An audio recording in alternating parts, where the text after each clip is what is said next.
23. Wasn't that easy. So it was about 3 months of going, banging on, asking for work around town, that I got my first job with Dinwiddie Construction, working at the Crocker Galleria.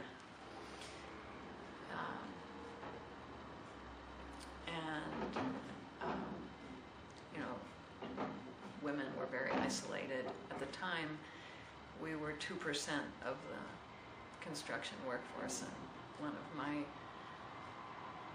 greatest disappointments is that here we are in 2016 and women are 2% of the construction workforce. And we thought, you know, we were building a movement and we would be increasing in numbers. That really hasn't happened. The same training as men, because they weren't taken seriously, that they were going to stick with the trade. And but sometimes they were put in dangerous situations. It was hard to find work.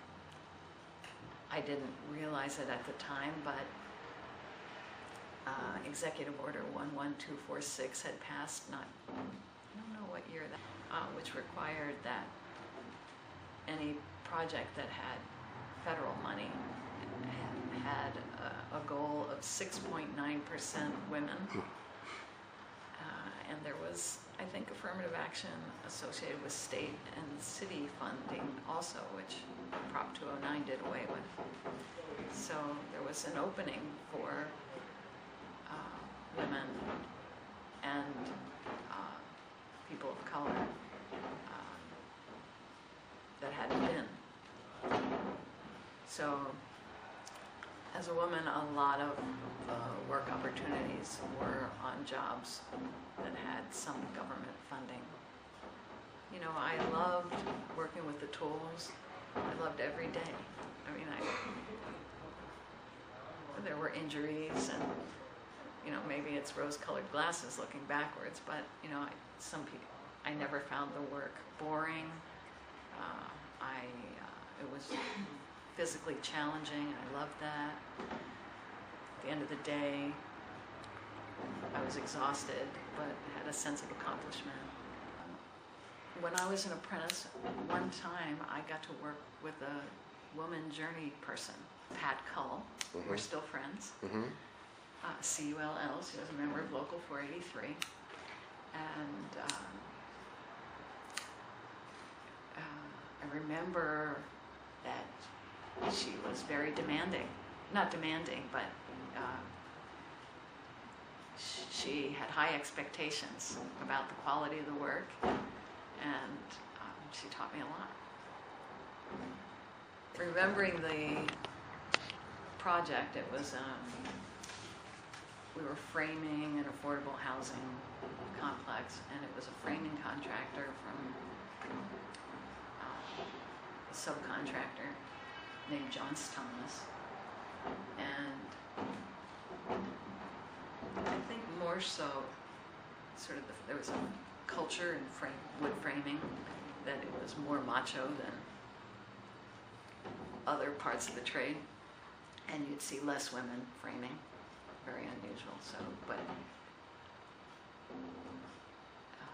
this must have had an affirmative action goal.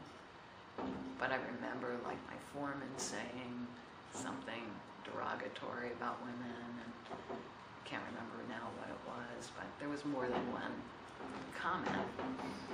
And then they laid me off. You know, I was working hard. I thought things were going okay, and I got laid off, and then they hired somebody else. So I filed a grievance, and somebody from the redevelopment agency who was like enforcing the affirmative action rule came with me to the grievance. And Jim O'Sullivan, we get to the grievance, and he says, "I'm going to let you argue your own grievance." And I'm like, "Oh, okay." You know, like, is he not used to doing this? You know. So anyway, so I had read the contract provision, but, you know, I'm a young 20-something, new to all this. I've never been to a grievance procedure. Anyway, I remember Johns Thomas had his wife there, and she said, we couldn't possibly discriminate against women. You know, this company is part owned by a woman. Whatever, I won the grievance, and I think I got a week's back pay or something. Yeah. But I didn't get reinstated, which was, I felt like I could hold my own on a job site, yeah. I worked hard at it. Tried to get as broad training as I could. Sort of an old-fashioned, the way they would tell you, what they would tell you to do in apprenticeship school at the time. So I was always learning, but by the time I turned out, I felt like I could hold my own on a job site.